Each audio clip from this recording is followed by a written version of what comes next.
Hi there, I'm Vanessa Murphy, and this is another edition of Kawartha Lakes Matters, and we are at Fenland Falls Brewing Company, and I'm here with Mayor Andy Letham. Oh. And our last show, we had this lovely brew right here, but not right now. We're going to enjoy some water and have a chat, right? That's probably a good idea. So I know it's one of those things where it's all crazy, but let's talk about winter, okay? Sure. Do you really want to? Do you need a hug first? I can't do that actually because I don't have my mask on and whatever. It's going to be a long winter, but sure, let's start talking about winter. So go ahead. Okay.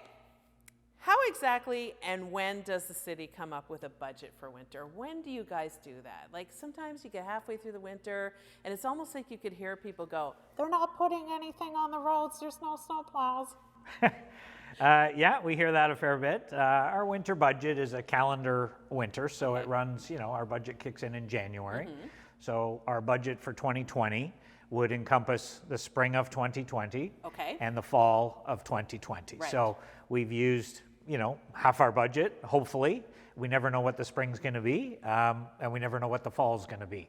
I know last year we had a really brutal spring. Yeah, I love that snow in May. It was great. We did, and that utilized probably 3/4, if not 4/5 of our winter control budget. So going into last fall, we were running pretty lean budget-wise. This year we're in better shape. We did have a lot of events, freezing rain events over the spring of 2020, but we're looking in pretty good shape going into the fall. So we don't know if it's going to be a mild fall, what it's going to bring. Obviously, if we run out of budget, we go over. We do have contingency funds, in reserve just for those reasons. We don't stop putting salt on the roads or sand on the roads or stop plowing when the budget runs out. We have to keep it safe. We have a level of service we have to maintain. Right. But we try to budget. And unfortunately, the winter is, every year, it seems to get a little more dramatic is maybe the word. Yeah, more events. And, our budget's been going up pretty steadily, about $1 million a year. And cost of materials, cost of trucks, cost of labor, and more winter events. So it's a tough thing to budget for. All we can do is really take a guess.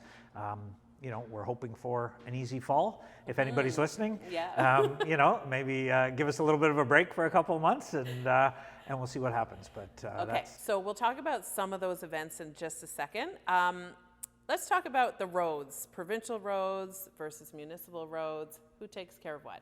Yeah, we have a lot of roads in the City of Kawartha Lakes. We won't get into the kilometers. We've talked about that. Everybody knows how much it is. But we do have 2 provincial highways that run through our city. Right. Highway 7 runs east to west. Highway 7A, any of those that come off of 7. And then Highway 35 is a provincial highway. So the province has contractors who maintain that. We have no authority over those roads, whether it's filling a pothole or whether it's winter control. Those are maintained strictly by the province, and every other road in the municipality is the responsibility of the City of Kawartha Lakes. So sometimes people will see a plow driving down a provincial highway with its plow up, a city plow. Right. We aren't allowed to plow those roads, so they're just using that highway to get to their area where they need to be, and vice versa. Sometimes they'll see a provincial plow, running across our roads with its plow. Sometimes we get those questions. Why aren't they plowing the road? Well, it's just a jurisdiction of who the road belongs to. Right. It's like, I see a plow and I want it on my road. Well, exactly. And it's when you see a plow, you want it to be plowing, right? Exactly. And most of the time they're pretty good. Most of our routes are set up for the most efficient way possible, and they shouldn't be driving around very long with their plow up. That's not very efficient. So they're set up pretty good. They do a good job at sort of setting that circuit up around their depots. So when they run out of sand or salt, on a certain route, they can come back to the depot and reload, and they're not wasting a lot of time sort of dry driving, with no materials where they're not actually looking after the roads. Let's talk about sand versus salt. Why sand in some places and why salt in others? Yeah, that's a good question. I'm not sure I have all the answers on that one for you, but salt is unfortunately, it's one of those things that's not great for the environment for our lakes. So we have a salt management plan. We have provincial criteria we need to follow for the amount of salt that we put on the roads. Salt has its purpose, above a certain temperature. If it gets too cold, salt isn't effective.